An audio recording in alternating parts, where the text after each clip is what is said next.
Hello everyone, कैसे हैं आप सब लोग। जैसे कि आप सबको मालूम है कि हमने जो एफए का सिलेबस है वो सारा कंप्लीट कर दिया है with all the video lectures with MCQ series and अब हमने इनफैक्ट इसके प्रैक्टिस सेट्स भी ला रहे हैं। ठीक है, एक आ गया होगा और एक दो और मिल जाएंगे। ठीक है, so we are done with your FA portion. अगर हम बात करें सब इंस्पेक्टर वालों की, अगर मैं इनका साइंस का सिलेबस की बात करूँ तो इनका साइंस का सिलेबस FAA से लगभग मिलता जुलता है, बट इनका जो पोर्शन है vast as compare to FAA। ठीक है, थोड़ा सा आज इंट्रोडक्शन दे दूंगी। ठीक है, सिलेबस का एंड ऑल। अगर मैं बात करूँ केमिस्ट्री की, ठीक है, केमिस्ट्री में SI वालों को 2 टॉपिक्स हैं और फाइनेंस वालों को भी 2 टॉपिक्स हैं, बट दोनों के दोनों टॉपिक्स डिफरेंट है। अगर मैं बात करूँ SI वालों का, तो आपका रहेगा एक सॉलिड, लिक्विड एंड गैस और दूसरा रहेगा स्ट्रक्चर ऑफ एटम, ये आपका है। और जो हमारा दूसरा है फाइनेंस वाले, उनका रहेगा हमारा chemical equation and metal non metals. ठीक है, इन दोनों टॉपिक्स पे आपको MCQs मिल जाएंगे। ठीक है, फिर बात आती है बायोलॉजी की। बायोलॉजी का सारा सिलेबस सेम होगा FAA और सब इंस्पेक्टर वालों का, अपार्ट फ्रॉम वन टॉपिक जो है आपका importance of water in our daily life. ये सब इंस्पेक्टर वालों का एडिशनल टॉपिक है जो कि फाइनेंस वालों में नहीं है, बाकी रेस्ट सारा सिलेबस सेम है। ठीक है, एंड अगर बात करें फिजिक्स की, फिजिक्स में आपका सारा सिलेबस सेम है, बस सब इंस्पेक्टर वालों को एक एडिशनल टॉपिक है, दैट इज वेव्स में हमने पढ़ना है light as wave and sound as a wave. ठीक है, तो ये जो टॉपिक एडिशनल हैं, ठीक है, इन पे आपको MCQs मिल जाएंगे। ठीक है, और इन MCQ सीरीज का main focus question and answers discuss नहीं करना होगा। इसका मेन फोकस होगा कि हर एक क्वेश्चन का साथ साथ में कॉन्सेप्ट भी देते जाना, क्योंकि फाइनेंस में क्या होता था, हमने ऑलरेडी आपको वीडियो लेक्चर्स प्रोवाइड किए हुए थे, तो इसलिए वहाँ पे हमारा मेन फोकस एक्सप्लेनेशन ही रिवीजन पर्पस था। ठीक है, तो यहाँ पे जो भी इंपॉर्टेंट क्वेश्चंस होंगे हम डिस्कस करेंगे और उनकी एक्सप्लेनेशन भी देंगे। ठीक है, आज का लेक्चर स्टार्ट करते हैं। हम स्टार्ट करें केमिस्ट्री पोर्शन से। ठीक है, सबसे पहले आपको केमिस्ट्री के टॉपिक्स आएंगे। ठीक है, हमारा केमिस्ट्री का फर्स्ट टॉपिक रहेगा that is solid, liquid and gas. वो हम डिस्कस करेंगे आज उसके कुछ MCQs। आज का लेक्चर स्टार्ट करते हैं।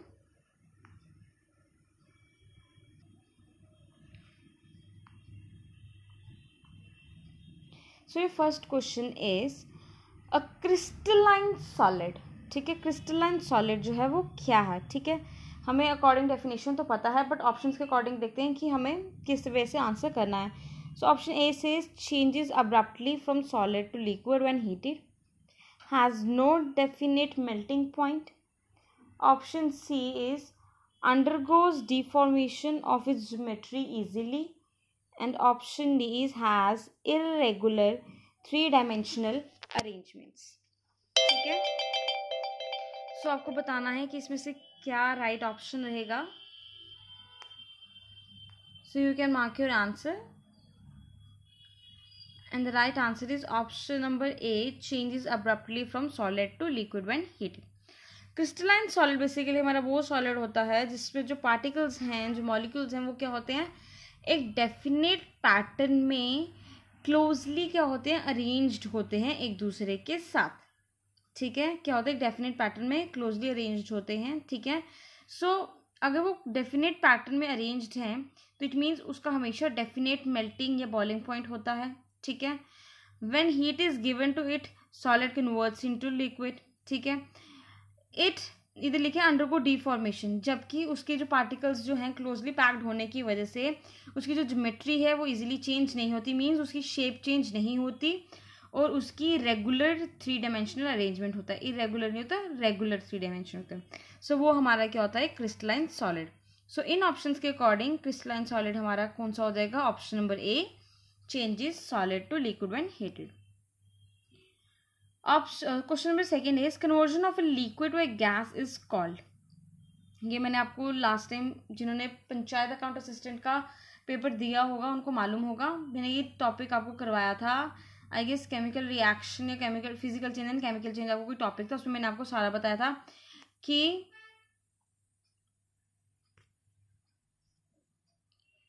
How solid get converted into liquid and liquid gets converted into solid, how liquid gets converted into gas and gas into liquid, and how solid gets converted into gas and gas into solid. ये पूरा एक chart मैंने triangle की shape में आपको मैंने करवाया था, ठीक है. So you need to tell me how we convert liquid to gas. उस प्रोसेस को हम क्या बोलेंगे? सब्लिमेशन, इवेपोरेशन, कंडेंसेशन, और option D is boiling. So mark your answer. So the right answer is option number B, evaporation. Liquid से gas को बोलते हैं evaporation. और जब हमें गैस को लिक्विड में बनाना हो तो उसको क्या बोलेंगे? इसका कमेंट सेक्शन में आप मुझे आंसर बताइए, ठीक है. Next is the pressure that vapours apply on the surface of liquid at equilibrium is called torr, vapour pressure, liquid pressure, or condensation. So you can mark your answer, and the right answer is the pressure that vapors apply on the surface of the liquid at equilibrium is called vapor pressure. Option number B, right? Next is the mathematical expression that describes Boyle's law is PV is equal to constant, V into constant it is equal to P, P into constant equal to V, or V by P is equal to constant. तो ये सारी चीज़ें मैंने आपको last time panchayat में पढ़ाई थी under the topic properties of gas.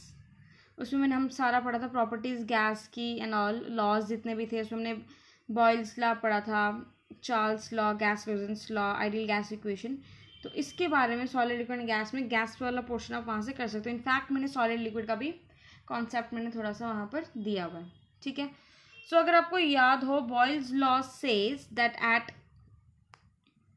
Constant temperature हमारा क्या होता है, जो प्रेशर है वो इन्वर्सली प्रोपोर्शन होता है वॉल्यूम के. अगर टेम्परेचर कांस्टेंट है तो जितना ज़्यादा प्रेशर होगा अप्लाई करेंगे हम, गैस का वॉल्यूम उतना कम होता जाएगा, ठीक है. और अगर हम प्रेशर को डिक्रीज करेंगे तो गैस क्या होगी? एक्सपैंड होगी, और वॉल्यूम क्या होगा? इंक्रीज होगा, ठीक है. सो जब ये वहाँ पर चला जाएगा लेफ्ट हैंड साइड पे, तो ये क्या हो जाएगा? P V equals to constant. So option A is correct, that is P V is equal to constant, ठीक है. Next is barometer is invented bye.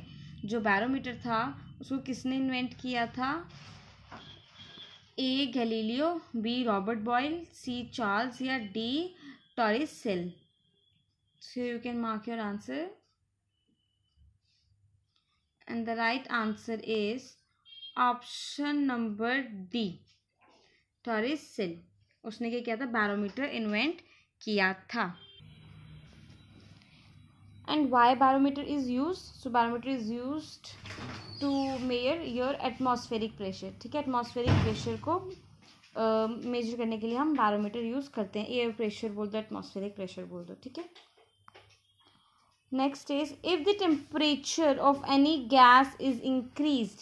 अगर हम किसी भी गैस का टेम्परेचर इंक्रीज करेंगे तो वॉल्यूम पे क्या इफेक्ट पड़ेगा?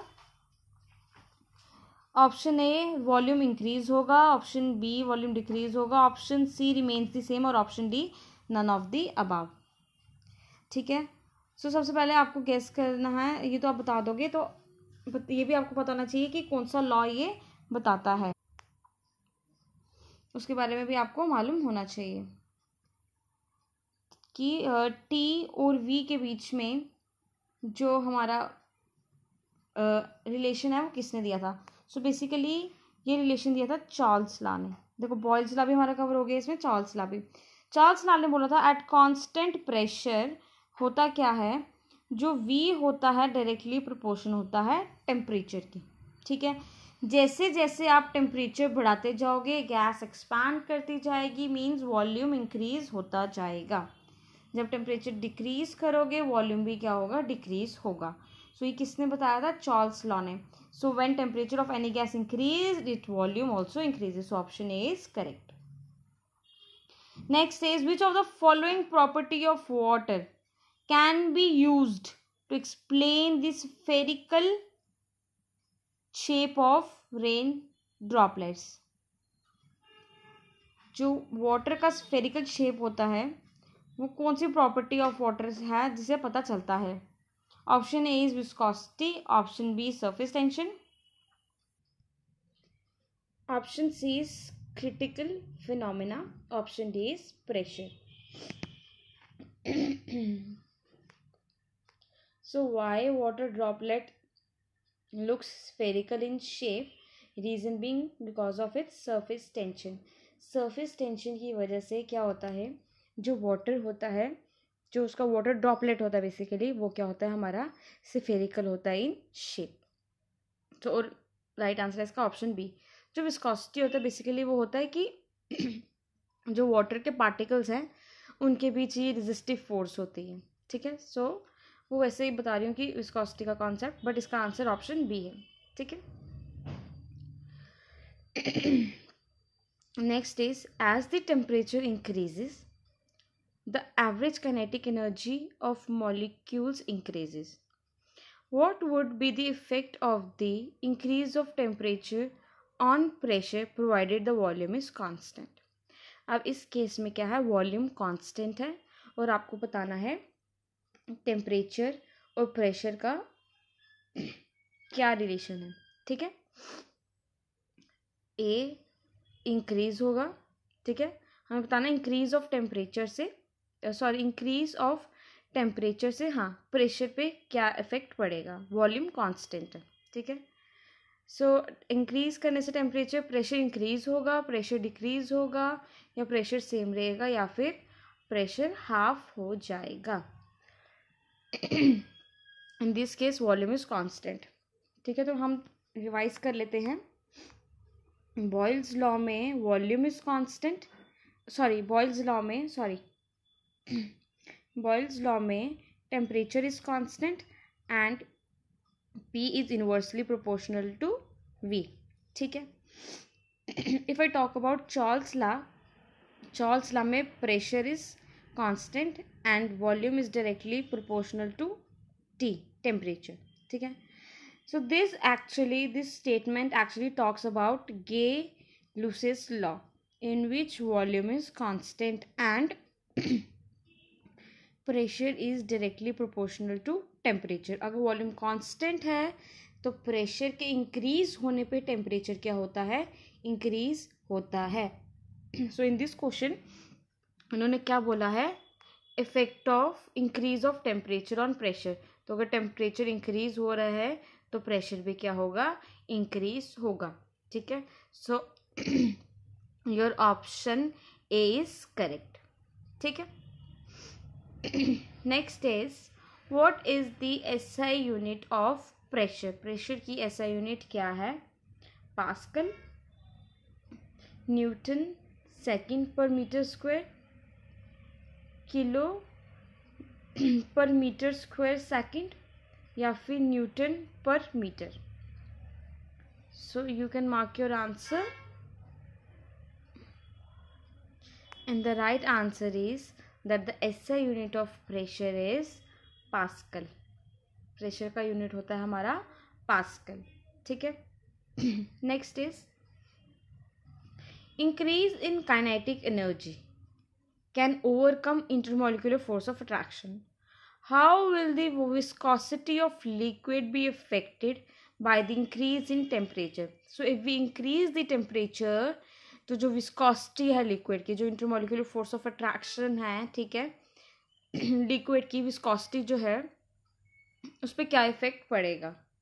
जो विस्कोसिटी है इंक्रीज होगी, कोई इफेक्ट नहीं होगा, डिक्रीज होगी, या फिर no regular pattern will be followed, means temperature का कोई इफेक्ट नहीं होगा, कोई रेगुलर पैटर्न फॉलो नहीं होगा, इंक्रीज भी हो सकती है, डिक्रीज भी हो सकती है, ठीक है।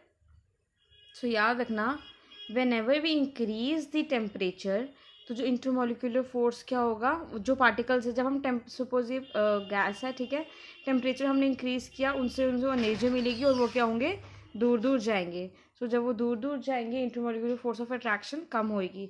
तो अगर हम विस्कोसिटी की बात करें तो विस्कोसिटी क्या होगी, डिक्रीज होगी। So option C is correct. ठीक है, सो ये थे हमारे कुछ क्वेश्चंस आपके सॉलिड, लिक्विड एंड गैस में से। ठीक है, नेक्स्ट लेक्चर में हम इसका नेक्स्ट टॉपिक डिस्कस करेंगे। ठीक है, सो आई होप आपको आज का लेक्चर अच्छा लगा होगा। तो आज के लिए बस इतना ही। Thank you class.